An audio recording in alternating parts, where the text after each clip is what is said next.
1వ తేదీ ఏప్రిల్ నెల 2025వ సంవత్సరం. ఈ రోజు దేవుని వాగ్దానము. కీర్తనలు 91వ అధ్యాయము 1వ వచనము. మహోన్నతిని చాటున నివసించువాడే, సర్వశక్తుని నీడను విశ్రమించువాడు. సహోదరి సహోదరులారా, ప్రభువుని ఆశ్రయించు వారిని ప్రభువు ఎన్నడూ విడిచిపెట్టడు. ప్రభు యొక్క కృప ఎప్పుడు వారికి తోడుగా ఉంటుంది. ఈ లోకంలో మనకంటే ధనవంతులు, ఆరోగ్యవంతులు, ఎంతో గొప్ప గొప్ప వారు మనకన్నా ముందే వెళ్ళిపోయారు. ఈ రోజు మనం సజీవంగా ఉన్నాము అంటే అది కేవలం ప్రభు యొక్క కృప. మన కంటితో మనం చూడలేకపోయినా ప్రభువు ఎన్నో కీడుల నుండి మనల్ని రక్షించి ఈ రోజు మనల్ని సజీవంగా ఉంచాడు. ప్రతి పరిస్థితిలోనూ ప్రభువుని ఆశ్రయించే వారముగా మనం ఉండాలి. అపవాది ఎన్ని రకాలుగా కీడు చేయాలని ప్రయత్నించినప్పటికీ మనం ప్రభువుని ఆశ్రయించినట్లయితే ప్రభు యొక్క కృప ఎప్పుడు మనల్ని కాపాడుతూ ఉంటుంది. ప్రభు యొక్క హస్తం మనకు తోడుగా ఉండి మనల్ని రక్షిస్తూ ఉంటుంది. ఎన్ని భయంకర పరిస్థితులు లోకంలో ఉన్నప్పటికీ ప్రభు యొక్క నీడలో మనం సురక్షితంగా జీవించగలము.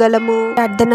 పరిశుద్ధుడవగు ప్రభువా, మీ పరిశుద్ధమైన పాదాలకు వేలాది వందనాలు, స్తుతులు, స్తోత్రాలు చెల్లించుకుంటున్నాము తండ్రి. గత నెలంతా మమ్మల్ని కాచి కాపాడి మరొక నూతన నెలలోకి మమ్మల్ని క్షేమంగా ప్రవేశింపచేసిన దేవా, మీకే స్తోత్రం ప్రభువా. మా కంటితో మేము చూడలేకపోవచ్చు, కానీ ఎన్నో కీడుల నుండి మమ్మల్ని కాపాడి మమ్మల్ని రక్షిస్తూ ఉన్నావు తండ్రి. ఈ రోజు మేము జీవం కలిగి ఉన్నాము అంటే అది కేవలం మీ కృపయే ప్రభువా. ప్రతి పరిస్థితిలోనూ మిమ్మల్ని ఆశ్రయించే వారముగా మేము ఉండాలి తండ్రి. అన్ని రకముల అపవాది క్రియల నుండి మమ్మల్ని కాపాడండి తండ్రి. మిమ్మల్ని ఆశ్రయించే వారిని విడిచిపెట్టే దేవుడవు కాదు ప్రభువా. ఎల్లప్పుడూ మీ సన్నిధి మాకు తోడుగా ఉంచి అన్ని కీడుల నుండి, అపాయాల నుండి మమ్మల్ని రక్షించి మీ నీడలో మేము సురక్షితంగా జీవించే వారముగా మమ్మల్ని దీవించమని ఈ ప్రార్థనలో ఏకీభవిస్తున్న ప్రతి ఒక్కరిని పేరు పేరున దీవించి ఆశీర్వదించి అభిషేకించమని, చేసే ప్రతి పనిలో మీరే వారికి తోడుగా ఉండి వారిని అన్ని కీడుల నుండి, అపాయాల నుండి మీరే వారిని రక్షించమని ఈ మా మనవులన్నీ యేసుక్రీస్తు వారి పరిశుద్ధ నామంలో అడిగి వేడుకొనిచున్నాము తండ్రి. ఆమేన్.